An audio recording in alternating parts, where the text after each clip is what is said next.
Konnichiwa buddies, this is Chris Sniper 8121. At pag-usapan natin ngayon ang tinatawag natin na gold bar scamming.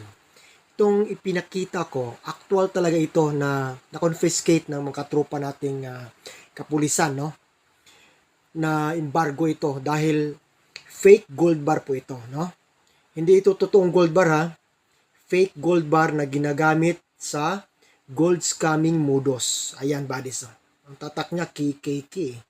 Parang kataas-taas ang kagalang-galangang katipunan.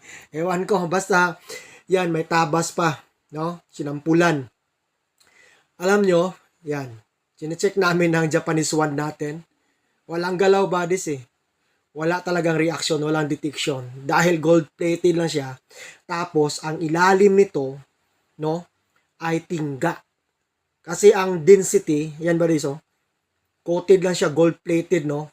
Para pininturahan lang ng Pilox sa gold. Sa ilalim nito, ay tingga talaga. Kasi ang lead or ang tingga ay almost same density ng gold. Halos kaparehas siya, kabigat sa ginto. Kung kukulangin man, dagdagan nila ng mercury. No? Bari na sa kalagyan ng mercury para tatama talaga ang timbang. Yan ang sukat niya, no? 2 inches by 6 inches ang sukat ng fake gold bar na ito. Okay?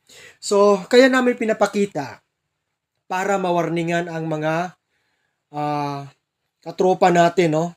Ng mga mahilig, no? Sa pagbili ng gold. Ayan, no? Titimbangin pa natin para makita natin ang saktong timbang. Kasi marami nang naluko talaga, buddies, no? Beware of this. Naka-MGS pa nga eh, di ba? Sa buong Pilipinas naman, Luzon, Visayas, and Mindanao. Ang dami kong nakita. Kasi may mga tropa tayong pulis. Andyan ang mga item na fake na confiscate nila. Yan o, AU. Yan. Aurum. So, ito yung ginagamit ng mga sindikato. So, kapag may magbinta sa inyo ng mga gold bar, tapos parang mura, no, ang presyo, magduda ka na, no?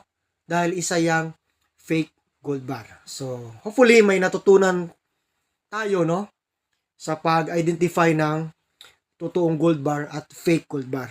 The best buddies, bago ka bibili ng gold bar man yan o anything, tunawin talaga, no?